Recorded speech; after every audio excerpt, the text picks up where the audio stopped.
they call that the Enchanted Hill. It used to be that only celebrities and famous people could get up there.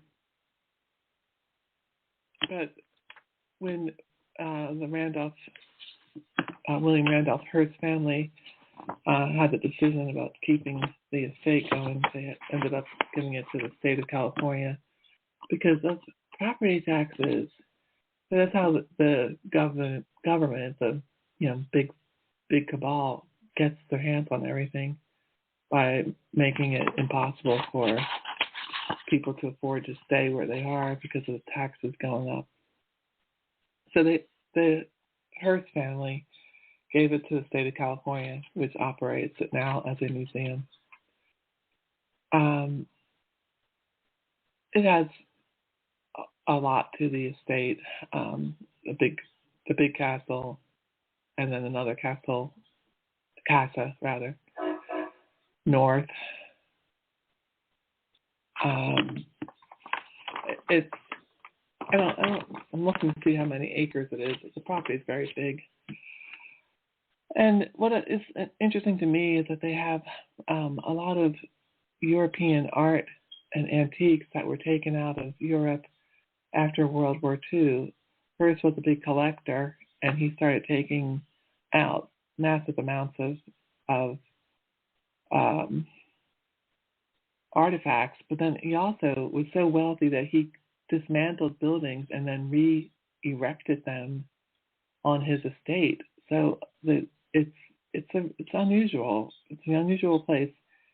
It has gardens and a big pool, and the Greek architecture of the Neptune pool is pretty impressive. I mean, you feel like when you go there that you're not in America. You're like taking a trip to Europe. So for people who don't want to fly or are afraid to fly, in a way, it's a way to feel like you're going to the museums that are in Europe.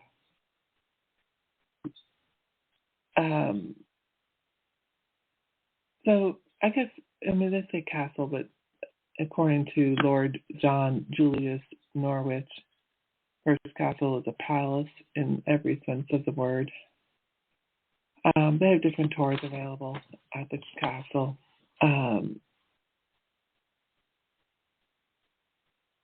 So, as I said, movie stars and tycoons, and, you put on these big elaborate affairs. And David Niven went to, who's a British actor, he went to them.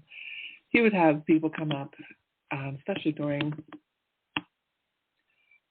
the heyday of Hollywood when it was just getting going. And, to get an invitation there was a big deal. But I think Hearst was having an affair with a woman named Marion Davies. And so, he was very careful about who he had around because, obviously you don't want people telling your wife that you're having an affair.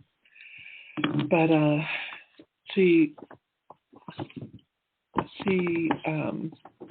would invite people up all the time, and then he'd have to entertain them. And it was a very, very pretty place to go to. So it's just south of Monterey and Santa Cruz. It's above San Luis Obispo and Santa Maria, and that below Santa Maria is Santa Barbara. And Santa Barbara is where not a lot, but like Dennis Miller lives in Santa Barbara because he's a comedian, because it's close enough to LA, but still, not with all the crazies. My point for mentioning that is that the ticket is $20, and I would like it that everyone has a chance to buy a ticket versus having one person buy up a whole bunch. So the idea is that something that was given to me by Charlie at the podcast you're in a long time ago because of the lockdowns and other things that happened, postponing me doing this. that it would do some great good. Something wonderful would come from it. I think he would have liked that. And I have a feeling he's no longer here. I think he passed of the cancer. But if he is alive, I hope he call in.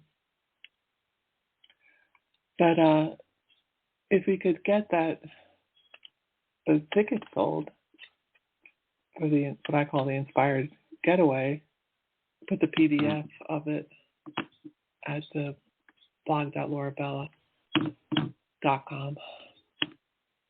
I think I would be able to get some of these children to get a scholarship or going to the Rawhide Ranch. And I don't know the people at the Rawhide Ranch. I've only met them a few times, but I know that they're doing good things, and I know that this would be a place that could be very therapeutic for the kids that are being rescued from these monsters. And so that's why I'm advocating it. If you want to support this vision and buy a ticket, that would be great. And there's an accounting system that's built into the Give platform. It's all set up. It's working. It's there. You can pay with a credit card via Stripe. I think you can pay through PayPal too. Or if you want, you can Venmo me. Whatever. I mean, it's not like you can do with cash. It's very hard. I don't know what people are afraid of, but I know LoriAndCompany be like boy.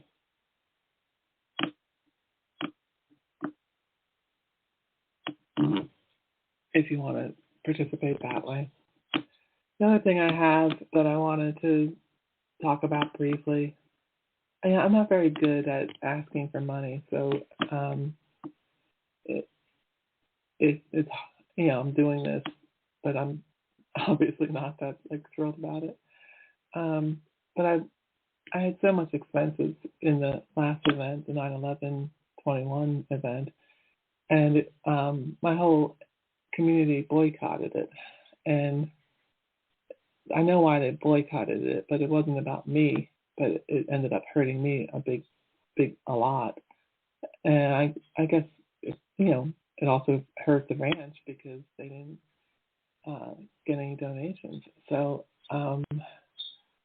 I understand that from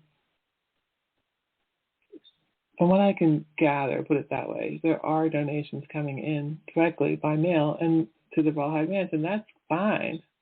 It's just that I can't sit there and say, and thank you to, Andrea in Florida for your generous contribution to the Rawhide Ranch Scholarship Fund of, $1,000. Like I would like it to be like that, but the information that was showing to me is no longer showing.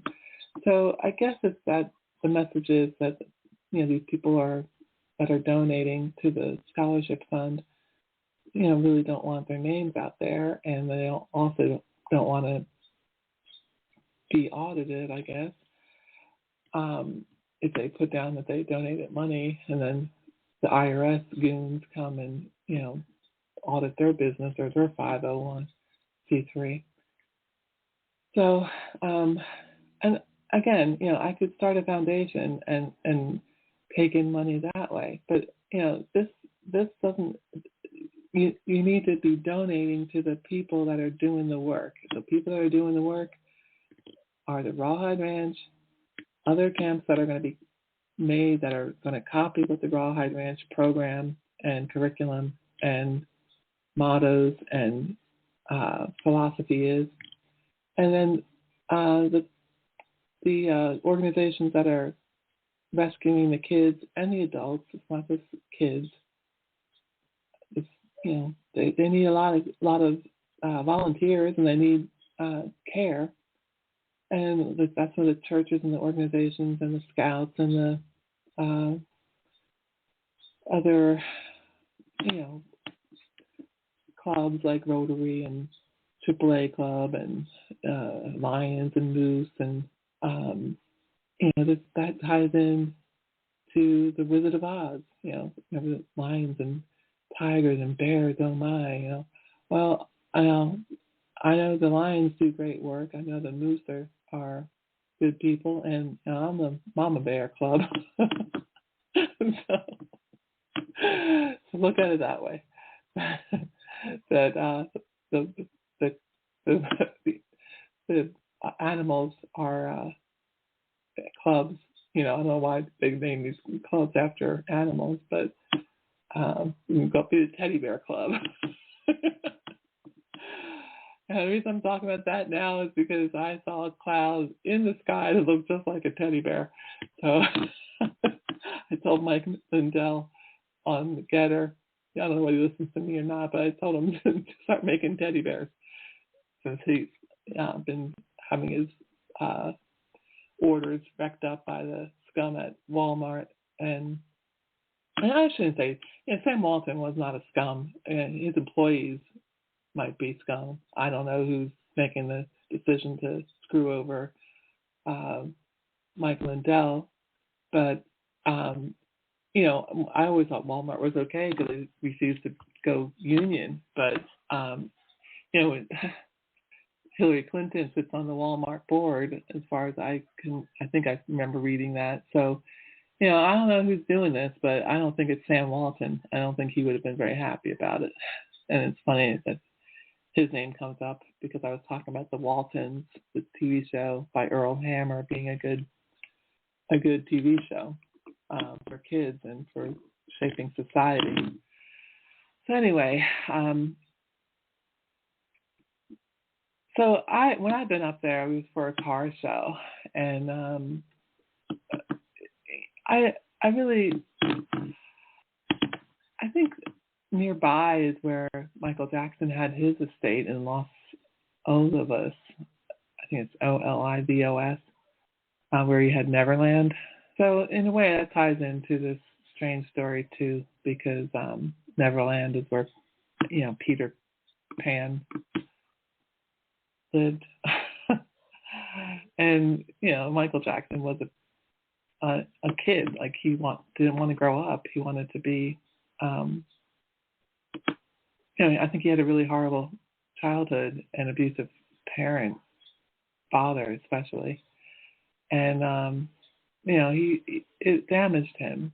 But I think Michael was a good man, a good guy, and according to Lisa Presley, who was married to him, they had a normal husband-wife relationship. So all this stuff about him to damage him came about because he went against the cabal. He didn't want to keep working for the music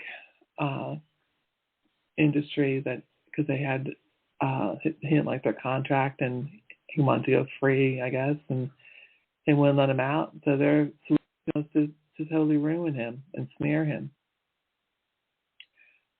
I think Michael actually had a very gentle spirit, and maybe what they say about him is true. You don't know, and I don't know. So all I know is that they can ruin anyone. They can say all kinds of stuff. In my case, they tried to wreck my reputation by putting, shall we say, problematic files on my website. I didn't put them there. So, I had to report cybercrime. So, who did that? Was it the cabal? Was it Hillary's hackers? Was it Obama's owners? I don't know. All I know, I didn't put them there. I don't even go into the file structure, my websites, because it's a maze when I go back there and look around, like afraid to touch anything. So I know that